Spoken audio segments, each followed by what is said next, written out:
The update for the 10th year anniversary of Star Wars Galaxy of Heroes dropped yesterday with, of course, mixed reactions regarding Colosseum and Relic Delta. However, there was one specific thing that was extremely well, and we knew this was coming, guys. So it's the Lightspeed tokens for both Hera Syndulla and Sabine Wren in the Journey quest. So although the majority of these quests are pretty easy, there was one quest where you needed to inflict 100 vulnerable onto the enemies, so this can be pretty tricky if you do not know which characters that applies vulnerable and stuff like that. So I'm gonna go over how I was able to get it done in just one battle with a 2-star character and gear 6. So I guess we just get started, guys. So the first quest that you need to get done before you can access the Hera Syndulla quest, you need to win 10 battles with any version of Luke Skywalker in your squad, and this is extremely easy, guys. Just take your farm boy Luke, slot it together with your best characters that you have.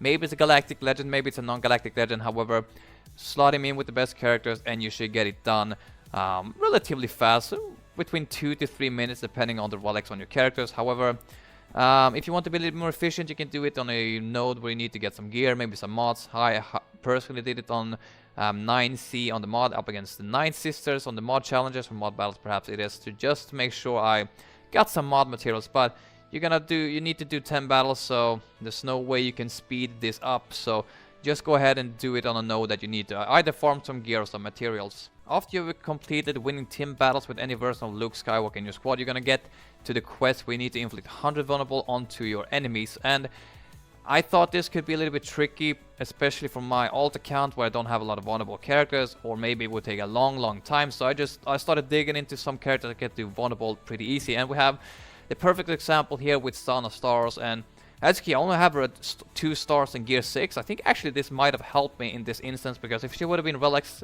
she would have killed off the other characters way too fast. But the reason this is working so very well is because on her basic she deals vulnerable onto target enemy, and if the enemy already had vulnerable, inflict vulnerable to all enemies for 1 turn. So this is gonna be super simple. I'm gonna use a conquest squad, as I like to call it, my normal conquest squad for cheesy stuff. So with Captain Rex, Wattenbor, a tank, in this case it's gonna be Wrecker, and then I also have Barris off in here, although she is not needed. I just wanted to keep her in here in case my Son of Stars would die off. But as you're gonna see in the gameplay here in a second, it's super easy. I'm gonna walk you through it so you don't have to think too much about it.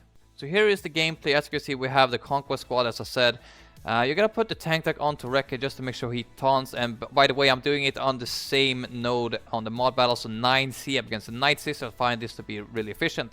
So Captain Rex, as I said, is here to push turn meter to the team. You're gonna put the Blast Tech weapon mod onto Son of Stars as well, so she gains 50% turn meter every time the enemy takes a turn. So we did the basic, as we can see, on to Night Sister Zombie. So now when we do a basic again, we can see that we inflicted more vulnerable. So I think it also counts on these 3, although it didn't show. I'm pretty sure these 3 also get it. However, I'm not sure, because this should at least be 4, because she already had 1. You inflict 3 more because these 3 get it, so you get 4 from 1. But in reality, I think these also get applied. I'm not sure. It doesn't show, but I think in the background they are getting applied with it.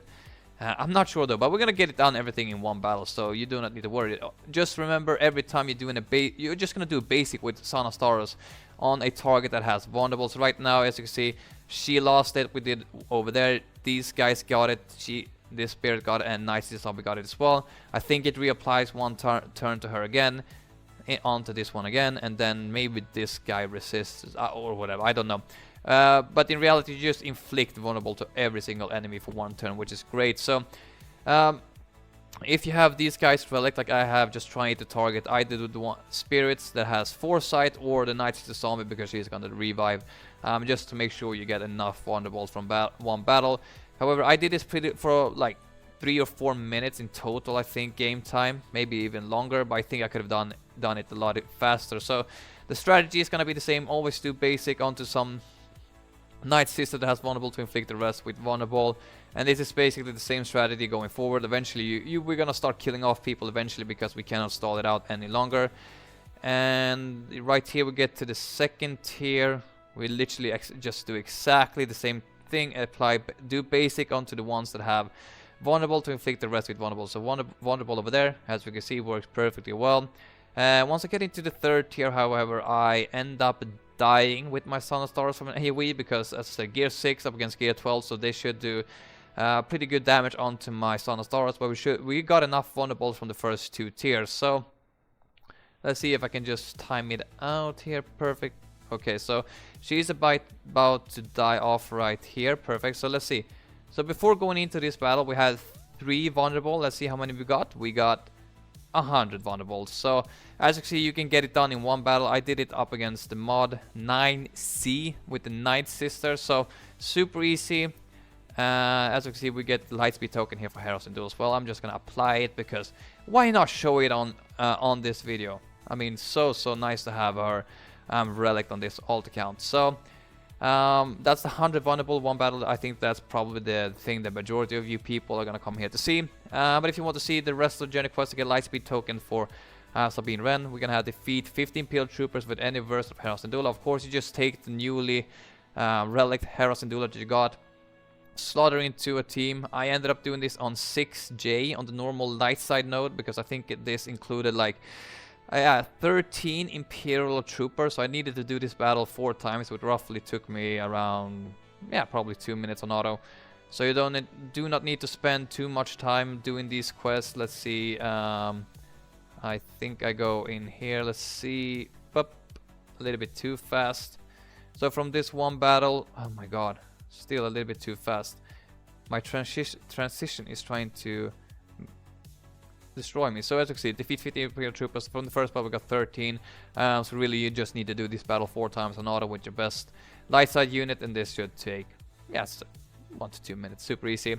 And we're gonna get 3 Omicron materials, which is great, but the main thing is that we're gonna now get the final journey quest to get the Lightspeed token for Sabine Wren. So the final one is defeat 100 enemies with rebels. This is also super easy. Just take in your relics, CLS, whatever, throw it on whatever node you want. If you want to farm mod materials, gear, whatever, this shouldn't take long at all. Around 3 to 4 minutes because it's just 100. Defeat 100 enemies, and we're gonna get it relatively fast here as well. So that's gonna be it. We're gonna get the Lightspeed token here to take Sabine Wren to relics as well, which is really damn nice. We got both Hera Syndulla and Sabine Wren to relics thanks to these 2 Lightspeed tokens from the journey quest. So really cool. Really cool, I have to say. So if you've enjoyed this video, if you found it helpful, please leave a like, subscribe to the channel if you haven't, and I'll see you all in the next video. Hopefully it will be maybe some more journey quest guide cheese if there's a feat that is pretty damn hard. So yeah, have a good one. See you all in the next one. Peace out.